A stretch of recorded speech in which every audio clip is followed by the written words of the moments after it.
Hello.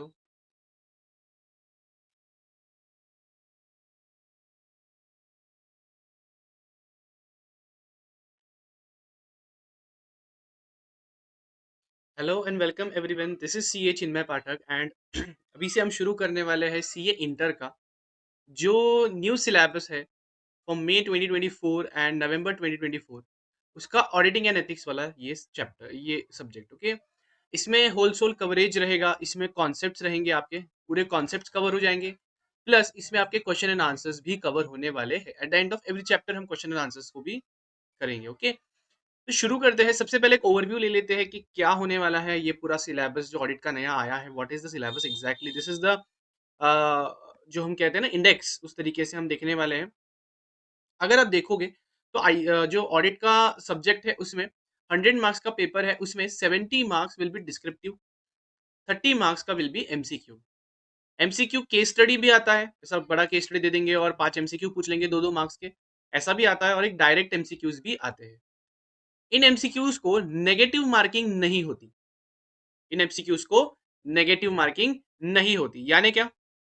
Negative marking ना होना, इसका एक ही अपने लिए अच्छी चीज है कि हम जो नहीं आता उस पर भी रिस्क ले सकते हैं, 100% रिस्क ले सकते हैं। कंटेंट देख लेंगे, दो मॉड्यूल से आपके पास पूरे, दो मॉड्यूल से आपके पास पूरे।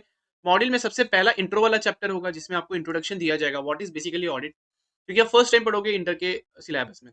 सेकंड चैप्टर में ये बात करेगा ऑडिट शुरू करने से पहले कौन सी चीजें जरूरी है, ऑडिट करते वक्त कौन सी चीजें जरूरी होती है। प्लानिंग करना, स्ट्रेटेजी, प्रोग्राम देखेंगे हम। बस कुछ नहीं, एक दूसरे से बड़ा है, दूसरा उससे भी बड़ा है, ऐसा बेसिकली इसमें समझ लो। एक रिस्क असेसमेंट इंटरनल कंट्रोल करके चीज होगी। रिस्क असेसमेंट यानी किसी भी एंटिटी के कौन से तरीके के रिस्क होते हैं, उनको हैंडल कैसे किया जाता है, ये हम देखेंगे इसमें। एंड इंटरनल कंट्रोल में देखेंगे कोई भी एंटिटी अपने अंदर के जो लिमिटेशंस होते हैं, जो रिस्क होते हैं, जो इश्यूज होते हैं, इनको रिड्यूस करने के लिए एक कंट्रोल अंदर ही अंदर लगवा सकती है, उसको हम इंटरनल कंट्रोल बोलते हैं। डिटेल में देखेंगे उसको। इसी के साथ साथ ऑडिट एविडेंस वाला चैप्टर हमको देखना है। ऑडिट एविडेंस में हम देखेंगे कि एज अ ऑडिटर, देखो ये ऑडिट जो करने वाला है ना वो एक सीए होने वाला है, ठीक है। तो एज अ ऑडिटर हम कौन सी चीजें हमको देखनी चाहिए और किस चीजों के ऊपर हमको रिलाई करके बताना चाहिए कि जो ओपिनियन हम देंगे, देखेंगे हम ऑडिट का एक सार होता है, हम देखेंगे बहुत डिटेल में देखेंगे। बेसिकली ये वो चीजें हैं जिसको हम एज अ प्रूफ मान सकते हैं। आपका फिफ्थ चैप्टर बनेगा audit of items of financial statements. Items of financial statements मतलब अब जब पीएनएल बनाओगे, बैलेंस शीट बनाओगे, तो उसमें बहुत से आइटम्स आ जाते हैं। यहाँ पे लाइबिलिटीज, यहाँ पे एसेट्स आ जाते हैं, इनकम आ जाता है, एक्सपेंस आ जाता है। तो यहाँ पे कुछ आइटम्स रहेंगे, इन कुछ स्पेसिफिक आइटम जैसे हो गया क्लोजिंग स्टॉक वगैरह। इसका ऑडिट जब आप करोगे तो ये सवाल नहीं आपके मन में भी आना चाहिए सर ऑडिट क्या है, वो तो हम डिटेल में देखने वाले हैं, ओके। अभी आपको सिर्फ इस चीज पे ध्यान देना है, एक ओवरव्यू लेना है कि मैं क्या बोल रहा हूँ। इसके बाद मॉड्यूल 2 में आपका आ जाता है ऑडिट डॉक्यूमेंटेशन। मतलब अब जब ऑडिट करोगे तो आपको कुछ पेपर्स रखने पड़ेंगे एज अ प्रूफ कि आपने किस तरीके से ऑडिट किया। एक कंप्लीशन रिव्यू, मतलब ऑडिट होने के बाद एक पेपर बनाओगे जिसको हम ऑडिट रिपोर्ट बोलते हैं, उसके ऊपर ये है। सेम विद ऑडिट रिपोर्ट, इसके कंटेंट के बारे में ये बात करेगा। Special features of audit of different type of entities. जब आप सीए बन जाओगे तो आपके पास बहुत सारे प्रोफेशनल असाइनमेंट्स आ सकते हैं। मान लो कोई गवर्नमेंट कंपनी का ऑडिट आ सकता है, मान लो किसी सिनेमा हॉल मतलब जो मल्टीप्लेक्स होता है उसका ऑडिट आ सकता है। तो ऐसे अलग अलग टाइप्स ऑफ एंटिटीज, अलग अलग टाइप्स ऑफ बिजनेस का ऑडिट करना क्या होता है, उसके स्पेशल फीचर्स क्या होते हैं, ये वाला है। बड़ा ही स्कोरिंग चैप्टर ये। ऑडिट ऑफ बैंक्स में हम देखेंगे बैंक ऑडिट कैसे करते हैं, ये भी बहुत इंपॉर्टेंट है। आप एज ए सीए जब प्रैक्टिस करोगे अगर, तो आपको ये बहुत रेलिवेंट हो जाएगा। और लास्ट वाला जाता है ethics and terms of audit engagement. यही एक चीज है जो सिर्फ सीए इंटर में नहीं ऐड हुई है, बाकी तो सब लेस ही हुआ है। ये क्या बोलता है, सिर्फ एज अ सीए आपको कौन सी चीजें होनी चाहिए, बेसिकली आईओपीसीपी के बारे में बोलता है। इंटीग्रिटी, ऑब्जेक्टिविटी वगैरह सब देखेंगे हम डिटेल में। तो एक ओवरव्यू है। सर इसमें से टफ चैप्टर कितने हैं, अगर मैं मोटा मोटा बात करूं तो इसमें 11 में से 4 से 5 चैप्टर ऐसे हैं जो बहुत बिग है, बड़े हैं कवर करने के लिए। और बचे हुए चैप्टर्स आर रफली एवरेज। एवरेज यानी क्या, लेस देन 50 पेजेस के। साथ ही साथ इसमें और एक इंपॉर्टेंट चीज ऐसी हो जाती है कि अगर आप देखोगे तो पहला वाला ऑडिट जो पुराना था और ये वाले ऑडिट में ये वाला ऑडिट ज्यादा स्कोरिंग है। आप बोलोगे सर ऐसा क्यों, ये वाला ज्यादा स्कोरिंग क्यों है? क्योंकि पहले वाले में कुछ ऐसे चैप्टर्स थे जो सेम थे विथ लॉ, जो आपका लॉ का भी रहेगा ना उसमें भी सेम थे। तो इसीलिए वहां से कौन सा क्वेश्चन बनेगा इसमें ऑडिट में और कौन सा क्वेश्चन बनेगा लॉ में, ये कोई बता ही नहीं पाता था। बहुत बार ये लोग एक्सेप्शन पे सवाल पूछ लेते थे, तो यार अभी एक्सेप्शंस भी करके जाने हैं क्या? तो इसीलिए ये जाने की वजह से एक क्लैरिटी मिल गई है अपने को कि कौन से सब्जेक्ट, कौन से चैप्टर में से क्या प्रोबेबल क्वेश्चंस बनते हैं। हमेशा याद रखना ऑडिट के पेपर में 40 से 50% पेपर हमेशा सेम सेम यानी ट्रेंड के हिसाब से आता है। अपने को पता होता है कौन से चैप्टर में से कौन सा क्वेश्चन दिखने ही वाला है, और बचा हुआ 50% जो पेपर होता है इट इज बेसिकली न्यू, या फिर हम बोल सकते हैं जिसको अपने को डील करना है। तो हम कैसे डील करेंगे सर, क्या रहेगा अपना कोर्स का पूरा स्ट्रक्चर? तो सबसे पहले यहाँ पे लेक्चर्स के थ्रू आपकी कॉन्सेप्चुअल क्लैरिटी होगी, आपको कॉन्सेप्ट अच्छे से पढ़ाए जाएंगे, बहुत डिटेल में बात करेंगे हम इसके ऊपर। ऑब्वियसली ये क्रिस्प भी होंगे ताकि आपका ज्यादा टाइम भी ना वेस्ट हो। सेकेंड चीज, आपको daily question and answers writing practice करनी है। सर ये अपने आप करनी है? नहीं, मैं खुद आपको बताऊंगा, आज ये 10 क्वेश्चन लिख के आओ, आज ये 20 क्वेश्चन लिखो। आपको ये लिख के इसको पीडीएफ में स्कैन करके, एडोब स्कैन जो सॉफ्टवेयर होता है उसमें करके मुझे सेंड करना है by the end of the day, by the end of the day. साथ ही साथ थर्ड चीज हम करने वाले हैं फुल लेंथ टेस्ट। इसमें हम 4 फुल लेंथ टेस्ट लेंगे, जिसमें मैं आपको पेपर भेजूंगा once you are done with your audit, और आपको इसको पूरा सॉल्व करके मुझे भेजना है, and I will evaluate and give my personal comments. Generally ये जो क्वेश्चन आंसर्स प्रैक्टिस होती है इसके 3 से 4 डेज में ही, 3 से 4 दिन में ही आपका काफी ज्यादा इंप्रूवमेंट हो जाएगा। तो जो बंदे ऐसे हैं जिन्होंने पहले ऑडिट किया है अभी वापस कर रहे हैं, उनको इसका तो बहुत ज्यादा इंपैक्ट दिखेगा। जो फर्स्ट टाइमर्स है उनके लिए तो ऑब्वियसली पहले से ही सब कुछ अच्छा ही होगा। तो let's begin with the first chapter, जिसका नाम है nature, objective and scope of audit. अब इसके लिए ऐसा है कि we are going to go through module only. अब आप बोलोगे सर आपके खुद के नोट्स क्यों नहीं? मेरे खुद के नोट्स है, अगर मैं दिखाऊं आपको तो I have my own notes, मेरे खुद के नोट्स है, ठीक है।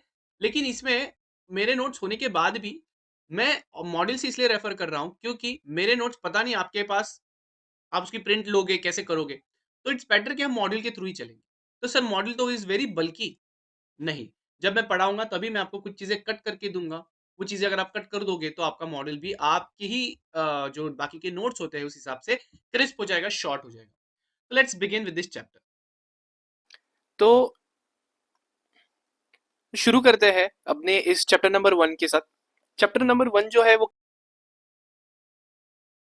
है, बोलता है नेचर, स्कोप और objective and scope of audit. Nature यानी ऑडिट है क्या। अगर मैं बोलूं किसी आदमी के बारे में अगर हम बात करेंगे तो हम बोलेंगे ना, भाई वो मोटा है, पतला है, ठीक है, गोरा है, काला है। तो ऐसा मैं अगर बोलता हूँ इस तरीके का दिखने वाला एक आदमी है, तो आपको अपने आप याद आ जाएगा, अच्छा मैं किसकी बात कर रहा हूँ, एक्स की या वाई की। वैसे अगर कुछ चीजों के बारे में हम बात करेंगे और वो टिक मार्क हो जाती है तो उसको हम ऑडिट बोलते हैं। क्या होता है देखेंगे, वो होता है नेचर। ऑब्जेक्टिव यानी ये करना क्यों है भाई, तुम लोगों के लिए तो ऑडिट बर्डन जैसा होगा कि यार सर एक और एक सब्जेक्ट डाल दिया। तो इसका ऑब्जेक्टिव क्या है, इसको करना क्यों है, क्या दिक्कत है, क्यों करना चाहिए, ये हम इसमें पढ़ेंगे। और स्कोप, अगर करने का ठान ही लिया है तो उसमें क्या क्या चीजें आएगी और क्या चीजें नहीं आएगी वो हम देखेंगे इसमें, इसलिए इसका नाम है नेचर, ऑब्जेक्टिव एंड स्कोप, नॉस। ठीक है, नौसा। हमेशा याद रखना, आईसीआई आपको लर्निंग आउटकम्स में फर्स्ट पेज पे बता देता है वो आपसे क्या एक्सपेक्ट करता है, क्योंकि क्या लिखता है देखो, ये चैप्टर पढ़ने के बाद आपको ये चीजें समझनी चाहिए, ऐसा वो बोलता है। Meaning, nature, scope, objectives, inherent limitation, benefits, meaning वगैरह, ये सब क्या है सर, पूरा पहले चैप्टर देखेंगे फिर वापस इस पे आएंगे। ठीक है, शुरू करते हैं ऑडिट के साथ। एक बहुत अच्छा फ्लो चार्ट दिया है आईसीआई ने यहाँ पे, अपने को उसकी कोई जरूरत फिलहाल के लिए तो नहीं है। अब देखो, मान लो रिलायंस वालों ने, जो रिलायंस कंपनी है, ओके, रिलायंस वालों ने पब्लिक में एक एडवर्टीजमेंट लाई, पब्लिक में एक एडवर्टीजमेंट लाया कि वी नीड फंड्स ₹1000 करोड़। अब क्या हुआ ना, आपको लगा कि आपके पास 10 करोड़ रुपीस स्पेयर थे, स्पेयर यानी पड़े हुए थे, आपने उसको इन्वेस्ट कर दिया इनटू रिलायंस। अब दिक्कत ऐसी है कि आप बन गए हो इन्वेस्टर और ओनर है अपने मिस्टर अंबानी। अब मुझे बताओ एज ए इन्वेस्टर, क्या आप रोज ऑफिस में जाके चेक कर सकते हो भाई काम कैसे चल रहा है, बताओ। इधर तो हम अपने घर में नहीं कर पाते ये चीजें, मम्मी पापा के सामने, अंबानी से क्या पूछेंगे भाई। तो बेसिकली आपका पैसा सही है, सही, जो जिस जिस चीज के लिए लिया था, मान लो इन्होंने बोला था हमको रोड कॉन्ट्रैक्ट्स करने हैं, तो उस चीज के लिए यूज हो रहा है कि नहीं हो रहा है। तो उस केस में कंपनी की जो प्रॉफिटेबिलिटी है वो जो उन्होंने बोली थी उस हिसाब से बढ़ रही है कि नहीं, ये सब चीजें चेक करने के लिए आपने किसी बंदे को भेज दिया।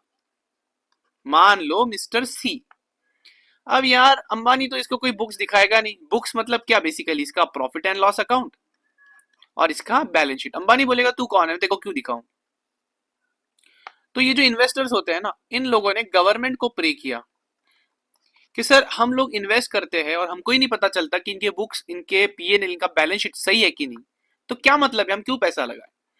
तो गवर्नमेंट ने बोला कि मैं एक एक्ट बनाता हूं।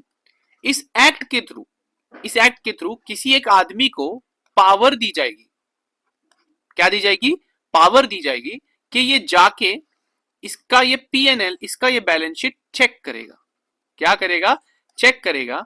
चेक करने के बाद आप लोगों को एक लेटर पे लिख के देगा कि वेदर ये पीएनएल और बैलेंस शीट ओके है या इसमें कुछ खामियां है, मतलब कुछ छुपाया है, फ्रॉड है, कुछ भी है।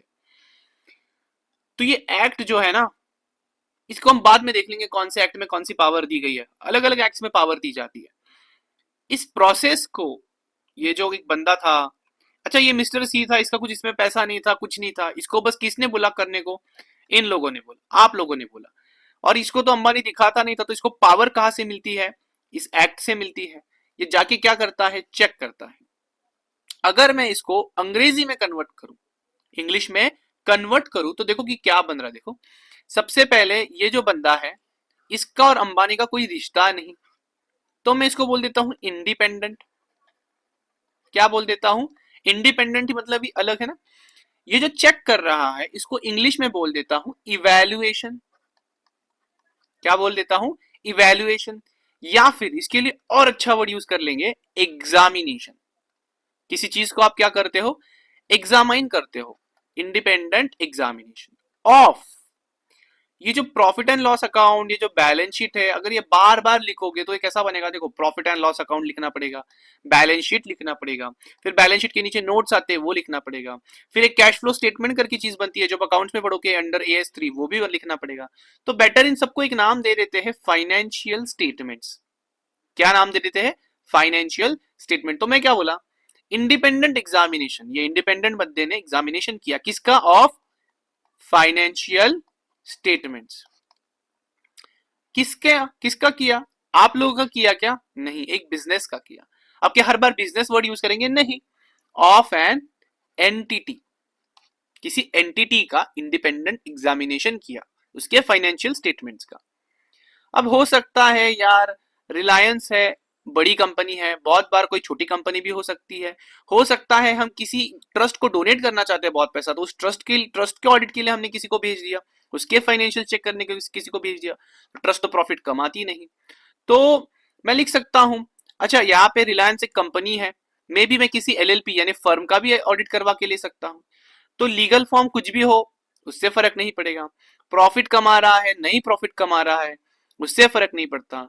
बड़ी कंपनी है, मल्टीनेशनल कंपनी है, छोटी कंपनी है, स्मॉल कंपनी, कुछ भी है, उसके साइज से भी फर्क नहीं पड़ता। गाइस ऑडिट का डेफिनेशन हो गया आप लोगों को। Audit is an independent examination of the financial statements of an entity, whether profit oriented or not, irrespective of its legal form and its size. आपको समझा ना बेसिकली मैं क्या बोलना चाहता हूं। किसी के फाइनेंशियल स्टेटमेंट्स आप चेक करके सिर्फ उस पर एक रिपोर्टिंग दे रहे हो, भाई ये बराबर है कि नहीं है, समझ रहे हो। देखो ICI भी वही लिखता है यार। ये इंट्रो विंट्रो आप देख लेना, बहुत आसान है, कुछ नहीं इसमें। इंट्रो मतलब ऑडिट क्या है, क्यों करना चाहिए, उसके बारे में तो हम बात कर रहे हैं यहाँ पे। तो देखो what is an audit, independent examination of financial information of any entity, चाहे प्रॉफिट ओरिएंटेड और not, irrespective of its size और लीगल फॉर्म। और हम इसके ऊपर क्या देना चाहते हैं, ओपिनियन। दैट इज ये examination is conducted with a view to express an opinion. कितना आसान हो गया अभी याद रखना। लोग रटते हैं इसको, आपको तो सिर्फ याद करना है। क्या हुआ है, एक मिस्टर सी है, वो आके अंबानी के बुक्स चेक कर रहा है, दोनों का नाता नहीं है तो इंडिपेंडेंट है, चेक करने को एग्जामिनेशन बोलेंगे। क्या चेक कर रहा है, फाइनेंशियल स्टेटमेंट्स, इंफॉर्मेशन। और एंटिटी कैसी हो, बड़ी हो छोटी हो फर्क नहीं पड़ता। एंटिटी का लीगल फॉर्म कंपनी LLP है, फर्क नहीं पड़ता। कंपनी प्रॉफिट कमा रही है, प्रॉफिट ओरिएंटेड है, ट्रस्ट है या नहीं, उससे फर्क नहीं पड़ता। तो this is the first and basic thing जो आपको पता होनी चाहिए कि ऑडिट क्या है, what is the definition of audit. तो ये एक इंडिपेंडेंट एग्जामिनेशन है गाइस। मुझे बताओ क्या डिफिकल्ट है इसमें, 2 मार्क्स मिल जाते हैं डेफिनेशन लिखने के बहुत बार, ठीक है। अब यहाँ पे ये लोग इसको एक इसका एनालिसिस बताते हैं। तो वापस सबसे पहले जो मैंने आपको बोला, इंडिपेंडेंस। इंडिपेंडेंस यानी क्या, मैं देख रहा हूं कोई चीज गलत है और मैं दावे के साथ बोल सकता हूं ये चीज गलत है, मुझे किसी का मेरे ऊपर कोई दबाव नहीं, कोई किसी का मेरे ऊपर प्रेशर नहीं। ऐसा बोलना चाहता हूं कि मेरा जो ओपिनियन है ना वो सुपीरियर है, किसी के नीचे नहीं है, मतलब किसी को सबॉर्डिनेट नहीं है। That is independence means the judgment of a person is not subordinate to the wishes और direction of another person. Sir ये पेपर में आएगा? कभी नहीं आता। तो सर क्योंकि इसके ऊपर एक अलग चैप्टर है एथिक्स करके, उसमें ये बहुत डिटेल में कवर्ड है, तो यहां से इसको पढ़ के कुछ नहीं मिलेगा, यहाँ पे सिर्फ एग्जाम्पल्स ही एग्जाम्पल्स देते हैं। नीचे आ जाएंगे यार, जैसे ये बोल रहा है देखो यार, सीए ने अगर पैसे लगा के रखे हैं शेयर्स ऑफ कंपनी में तो वो इंडिपेंडेंट नहीं है, लेकिन नहीं लगा के रखे तो वो इंडिपेंडेंट है।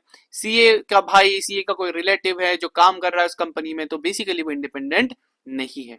ऐसा ये कहना चाहता है, ज्यादा कुछ नहीं है, इसको नहीं पढ़ोगे तो भी चलेगा। सीधा चलेंगे अभी इंपॉर्टेंट चीज पे। अभी जब ये सीए है, जो मिस्टर सी है, ये जब इसके अंबानी सर के फिनेंशियल स्टेटमेंट्स चेक करेगा यानी एग्जामाइन करेगा, तो उसको एक चीज पे बहुत ध्यान देना है। क्या होता है देखो, आप लोगों ने एक चीज यहाँ पे ऑब्जर्व करी होगी, ये सारा जो झमेला हमने किया, ये सी को गवर्नमेंट ने पावर देना वगैरह, ये किनके लिए किया भाई? ये आपके लिए किया, आपके लिए किया ये, ताकि आप एज ए इन्वेस्टर मत फंसो। तो मैं ऐसा बोल सकता हूं कि अगर ये फिनेंशियल, ये प्रॉफिट एंड लॉस अकाउंट में इसने ज्यादा सेल्स बताए रहते हैं, इसके बैलेंस शीट में इसने ज्यादा असेट्स बनाए रहते हैं, तो आप एक गलत डिसीजन ले लेते थे टू इन्वेस्ट। ठीक है, जब भी हम चीज कोई गलत करते हैं उसको इंग्लिश में बोलते हैं मिसलीड। खुद से गलत करना नहीं, कोई और अपने को गलत करवाता है, मतलब उसने अपने को क्या किया, लीड किया, लेकिन गलत, मिसलीड किया। ऑडिटर को चेक करना है ये फिनेंशियल स्टेटमेंट्स किसी को भी मिसलीड ना करे। अब यार मिसलीड ना करे मतलब क्या, तो बेसिकली ये बोलता है उसको डॉकेड के बाद भेजो, डॉक्टर के पास भेजो। डॉक्टर की जगह डॉक्टेड बोल देता हूं, शॉर्टकट है यार, मान लो, समझ लो।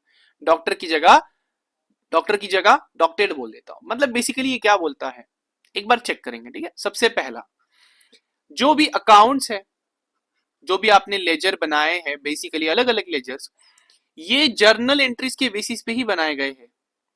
The accounts have been drawn up with reference to entries in the books of accounts। Sir इसको इंग्लिश में हमको लिखने में दिक्कत होगी, इसको वैसे का वैसा लर्न करना है? बिल्कुल नहीं, आपको सिर्फ लिखना है accounts are drawn as per journal entries. तो ये आपका यहाँ पे ये जो डी है ये हो जाता है आपका डॉक्टर या डॉक्टेड का डी। सेकेंड चीज, जो एंट्रीज है, जर्नल एंट्रीज है आपके बुक्स में, वो भी तो झूठी हो सकती है, तो इसके लिए एक अप्रोप्रिएट एविडेंस होना चाहिए। सफिशिएंट एंड अप्रोप्रिएट एविडेंस, पूरा का पूरा चैप्टर है ये नाम पे, सफिशिएंट अप्रोप्रिएट एविडेंस। अभी के लिए इतना मान लो कि ये एविडेंस क्वालिटी अच्छा होना चाहिए, समझना चाहिए ये जो कहना चाहता है बेसिकली। तो मैं आपको दूसरा पॉइंट क्या लिखना है सर, कि जो अभी तो लेजर्स बनाए जर्नल एंट्रीज पे, तो जो जर्नल एंट्रीज है उसको क्या होना चाहिए, एविडेंस होना चाहिए, प्रॉपर एविडेंस होना चाहिए। एविडेंस जो होता है हमेशा सही होता है। कैसा होता है? सही। सही को अगर इंग्लिश में लिखोगे तो हो जाता है SAAHI। तो देखो मैं क्या बोलना चाहता हूं, सफिशिएंट अप्रोप्रिएट ऑडिट एविडेंस, इसको सही को इस हिसाब से लिखेंगे। तो एविडेंस कैसा होना चाहिए, सफिशिएंट अप्रोप्रिएट ऑडिट एविडेंस। आगे तो पूरा चैप्टर है तो लर्न हो ही जाएगा, लेकिन एविडेंस होना चाहिए सही। तो अकाउंट्स, लेजर्स होनी चाहिए on the basis of good entries या on the basis of entries. Entries होनी चाहिए जिसको अच्छा सही एविडेंस होना चाहिए। कोई भी एंट्री ओमिट नहीं होनी चाहिए आपके बुक्स में। None of the entries are omitted in the books of accounts, so this becomes your O। आगे ये बोलता है ओमिट तो नहीं होनी चाहिए, मतलब एंट्रीज लिखी ही नहीं। चलो आपने जो एंट्री लिखी है, एंट्री लिखते वक्त आपने डी को बी लिख दिया, मतलब ये क्लियर नहीं है, समझ में नहीं आ रहा। या फिर मैं ऐसा बोल दूं कि इसको एम्बिग्विटी बहुत है। मान लो आपने खरीदा है एसी, ठीक है, एयर कंडीशनर, लेकिन उसको एंट्री में लिख दिया मशीनरी अकाउंट। अभी अपने को क्या समझेगा कौन सा मशीनरी है? मशीनरी तो 4-5 टाइप्स के हो सकते हैं। तो बेसिकली ये आगे बोलेगा कि जो एंट्रीज आप लिखोगे they should be clear and unambiguous, ambiguous नहीं होना चाहिए। इसको एक सब्स्टिट्यूट वर्ड होता है शुड नॉट बी वेग। क्या लिख सकते हो यहाँ पे आप? शुड नॉट बी वेग। तो this becomes a more easy English. ठीक है, अभी मान लो कि आपने जो क्या लिखता है उसको हम बोलते हैं असेट है, आपका मशीनरी है। ठीक है, मशीनरी है, 12 मंथ से ज्यादा रहेगा इसका लाइफ, तो ये आना चाहिए इन फिक्स्ड असेट्स। आपने इसको करंट असेट में लिख दिया, तो इसका क्लासिफिकेशन गलत हो गया। ठीक है, डिस्क्रिप्शन सेम, एसी लिखना चाहिए था, आपने मशीनरी लिख के रखा है, तो डिस्क्रिप्शन गलत है। और लास्टली होता है कि डिस्क्लोजर सही से होना चाहिए। अब ये सर डिस्क्लोजर मतलब क्या? कभी तो भी अगर फाउंडेशन में पढ़े होंगे अकाउंट्स, तो उसमें आपने देखा होगा कि आप इन्वेंटरी वगैरह के बारे में बात कर रहे हो, गुडविल वैल्यूएशन किया रहेगा पार्टनरशिप में आप लोगों ने। गुडविल वैल्यूएशन के अलग अलग मेथड्स थे, अब कौन सी मेथड आपने यूज करी इसके बारे में डिटेल्स देना, इसको हम बोलते हैं डिस्क्लोजर्स। देखेंगे डिटेल में आगे, एक चीज को एकदम ध्यान से आराम से कॉम्प्रिहेंसिवली समझेंगे। अभी के लिए आंसर के हिसाब से इसको प्रिपेयर करते हैं। एंड लास्टली हो जाता है, मैंने क्या बोला था अपने एग्जांपल में कि ये जो फिनेंशियल स्टेटमेंट्स हैं ये कैसे ओके है। ओके को ऑडिट बोलता है टीएफ। टीएफ यानी ट्रू एंड फेयर। ट्रू यानी सच्चाई दिखाता है, फेयर यानी अप्रोक्सीमिटी या फिर जो क्वालिटी है वो भी सबसे अच्छी है। इसको आगे अपन डिटेल में देखेंगे, इसको आगे अपन डिटेल में देखेंगे। तो ट्रू एंड फेयर क्या क्या होता है sir? Profit and loss account and balance sheet. तो ऑपरेशनल रिजल्ट्स यानी profit and loss account, balance sheet यानी एसेट्स एंड लायबिलिटीज। तो अगर क्वेश्चन आ जाता है पेपर में, ये क्वेश्चन आता है, बहुत बार आता है कि the auditor guide the auditor के वो फाइनेंशियल स्टेटमेंट्स कैसे चेक करेगा that it does not mislead anybody. तो आपको लिखना है he will go to the doctor, doctored. ठीक है, सो डी, डी से क्या आएगा? अच्छा जो इजी वाले वो कर लेते, ई से क्या आएगा कि journal entries are, journal entry जो है हमारी दे आर उनको सपोर्ट है, दे आर सपोर्टेड बाय सही, that is sufficient appropriate audit evidence. फिर T, that is the PNL and balance sheet या फिर operational results and the assets and liabilities का जो स्टेटमेंट बनेगा they show a true and fair view. ठीक है, फिर ओ जाता है, that is no entry is omitted, कोई भी एंट्री लिखना रह नहीं गया है। इसके बाद आ जाता है D which becomes this one, the first one, that is the accounts are drawn up, मतलब वो लिखे गए हैं इस तरीके से, ड्रॉ किए गए हैं दैट उनको सपोर्टिंग है एंट्रीज, लेजर्स को सपोर्टिंग है जर्नल एंट्रीज। सो डॉक्टेड के पास जाएगा और डॉक्टेड में से ये चीजें आपके पॉइंट्स बनेंगे। सब पॉइंट्स लिखने मैंडेटरी होते हैं। देखो ये आपको पता है कि नहीं मुझे नहीं पता, लेकिन थ्योरी में भी स्टेप मार्किंग होता है, स्टेप मार्किंग होता है। अगर 4 मार्क का क्वेश्चन है 8 पॉइंट लिखने चाहिए, अगर आप 3 लिखोगे तो उसका हाफ मार्क तो भी 100% अवॉर्ड होता ही होता है। It depends upon the question. अगर ये डायरेक्ट क्वेश्चन है, इसके पॉइंटर्स है, तो स्टेप मार्किंग बहुत अच्छी होती है। केस स्टडी वाला क्वेश्चन है तो डिपेंड करता है आप उसका एनालिसिस कैसा लिखते हो। लॉ में जनरली केस स्टडीज आती है, ऑडिट में केस स्टडीज आती है, लेकिन उसको लिखने का तरीका थोड़ा अलग होता है। We will see it in when we are going to deal with the questions. ठीक है, अभी हमेशा याद रखना एक चीज, ऑडिटर का जो ओपिनियन रहेगा ना, ये जो लिख के आएगा ओके, क्या इसके ऊपर किसी ने 1 करोड़ का इन्वेस्टमेंट कर दिया और बाद में ये डूब जाता है कंपनी, तो ये इसको पकड़ सकता है? भाई तूने ओके बोला था इसलिए हमने किया, नहीं। ऑडिटर का जो ओपिनियन होता है वो आपको एक तरीके का सिर्फ एश्योरेंस होता है। ये क्या दिया है उसने? ओपिनियन दिया है। देखो उसने अगर मान लो कि कोर्ट में कोई केस चल रही है, ठीक है, अब किसी ने मर्डर किया है कि नहीं किया है ये देखने के लिए जज को क्या देखना पड़ेगा? कॉन्क्रीट फैक्ट्स, कॉन्क्रीट एविडेंस कि हाँ भाई मर्डर किया है, हमको वेपन मिला जिसके ऊपर इसके फिंगरप्रिंट्स थे। लेकिन एज गुड एज उतना एविडेंस अपने को नहीं मिलता है इन ऑडिट। ऑडिट में अपने को कैसे एविडेंस मिलते हैं? जो कंपनी देगी अपने को। तो ये फैब्रिकेटेड यानी गलत भी हो सकते हैं, उनके हिसाब से बनाए हुए भी हो सकते हैं। इसलिए अपना ओपिनियन होता है एक तरीके से सिर्फ एश्योरेंस, गारंटी नहीं होता है, किसी भी चीज की गारंटी नहीं होता है, वो एक एश्योरेंस होता है। तो दो चीजें आपको हमेशा याद रखनी है। ऑडिट से आपको जो मिलेगा, जो आश्वासन, जो विश्वास मिलेगा वो होगा एश्योरेंस। ऑडिट से आपको कभी भी गारंटी नहीं मिलेगी। दूसरी चीज, ऑडिट में जो एविडेंस अपने को मिलते हैं ये कंक्लूसिव एविडेंस नहीं होते। कंक्लूसिव जो कोर्ट में मिलते हैं कि हाँ हमको दिखा कि इसके हाथ में गन थी सर, रेड हैंड पकड़ा है, अपने को कंक्लूसिव नहीं मिलते हैं। अपने को एंटिटी देता है, एंटिटी बिजनेस वाले एविडेंस देते हैं, उस एविडेंस को अपन अपने माइंड, अपने जजमेंट के हिसाब से चेक करते हैं और डिसाइड करते हैं हाँ भाई ये सही लग रहा है, तो दैट इज लग रहा है, मतलब इसको हम बोलते हैं परजुएसिव। क्या बोलते हैं? परजुएसिव। परजुएसिव मतलब कंक्लूजन तक तो पहुंच जाओगे आप लोग, लेकिन कंक्लूजन सही रहेगा कि नहीं इसकी गारंटी नहीं है, इसको हम बोलते हैं परजुएसिव। तो ऑडिट में हमेशा जो मिलता है वो श्योरेंस होता है। ऑडिट में जो एविडेंस अपने को मिलते हैं सीए को, वो कंक्लूसिव नहीं होते, they are always persuasive. And lastly auditor, audit जब शुरू करेगा और जब एंड करेगा, तो जो पेपर पे वो लिख के देगा ना ओके, उस पेपर को हम बोलते हैं, उस पेपर में जो वो लिख के देगा ओके, इस ओके को हम बोलते हैं ओपिनियन। क्या बोलते हैं हम? ओपिनियन, ऑडिटर का ओपिनियन। तो इस हिसाब से अपना एक बेसिक स्ट्रक्चर बनते जा रहा है, और अपन अभी इसको डिटेल में आगे भी देखते हैं।